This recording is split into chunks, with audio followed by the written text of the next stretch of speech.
What's happening? What's crabning? It's this there's these whip motions.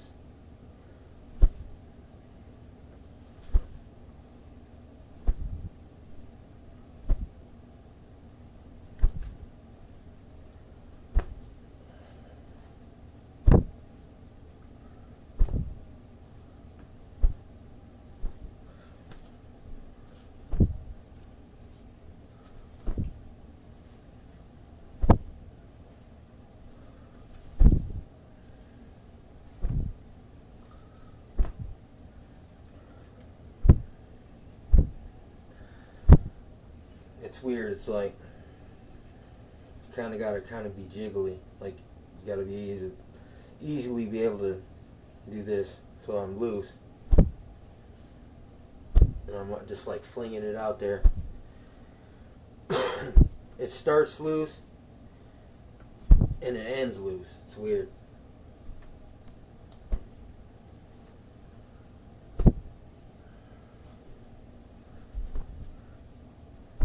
It's a very like loose, like you drop that, you're using all this right here. That's where a lot of it's going, like.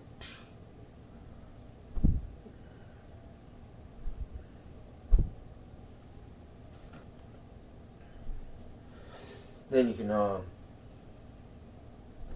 there's that motion right here.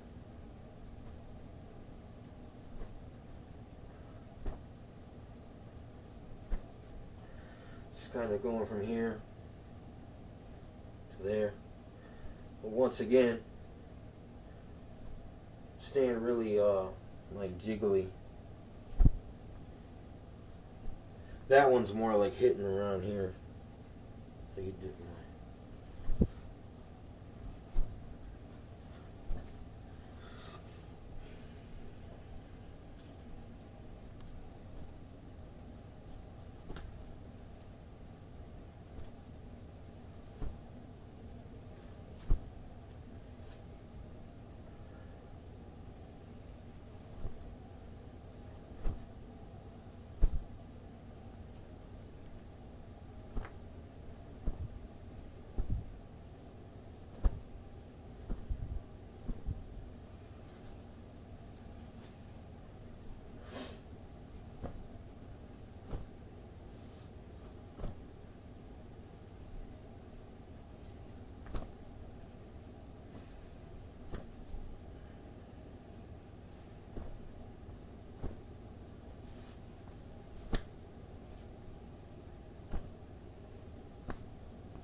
It's like basically what you want to do is you want to listen for your hand to break the wind. You'll hear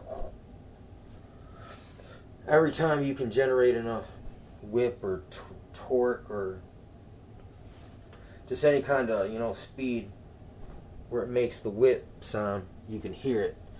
So a lot of time I'll be just sitting there just swinging, not really doing no particular kind of punch or attack or movement. I'm listening for that. That's it's a good indicator that you got the speed there. Because speed is where the power's at. In all actuality, at least my understanding at this point. It doesn't matter if you were a big old weightlifter. If your speed is slow, you still can't deliver all that power that you got there. So it's really, you develop speed into power. Because that's how you actually get powers, through speed. But there is different kinds of movements too. Like slow, loose movements are like drowning. Like when a person comes at them rigid and hard and forceful, they kind of just like, they smother those kind of hard movements if you can use them right. You know what I'm saying? Because if you're moving all slow while this dude's trying to take your head off, it's not going to work out well.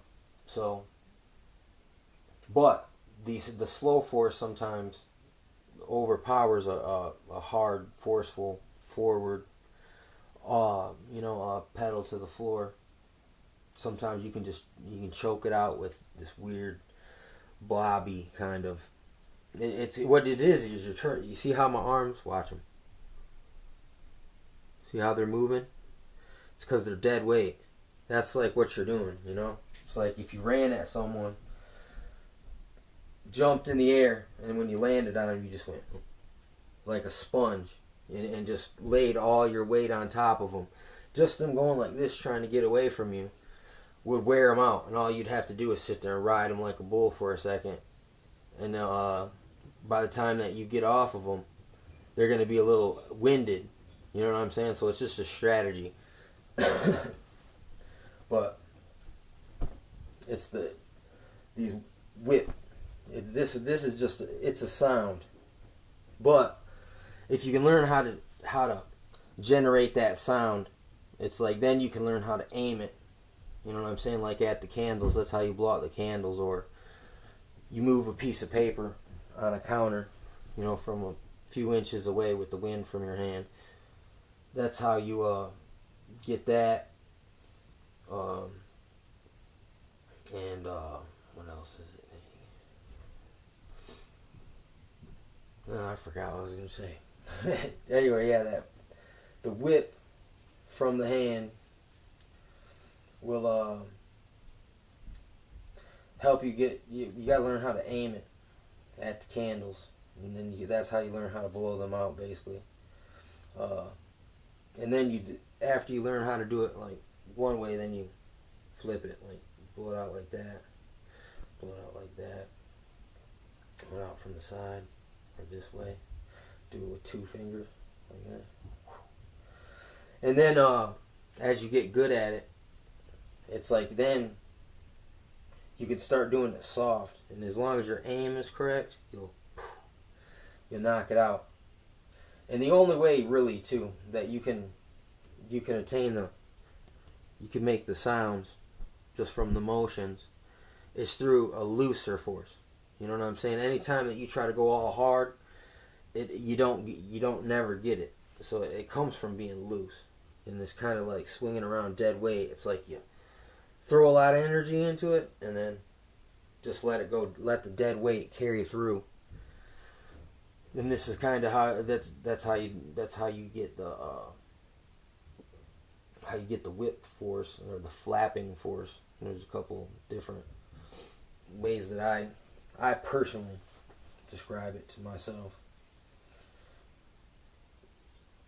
And then you just discover every time you're out, you know, and you're punching or swinging or anything like whipping a rope around, nunchucks, they all kind of whistle through the air. You know, you start to recognize it, and it's one way you can grow eyes in the back of your head. That's like, you know, if you heard a baseball coming at you from behind you, and then you jumped out of the way because you knew where it was at just by your ears, by hearing it going as it's flying at you.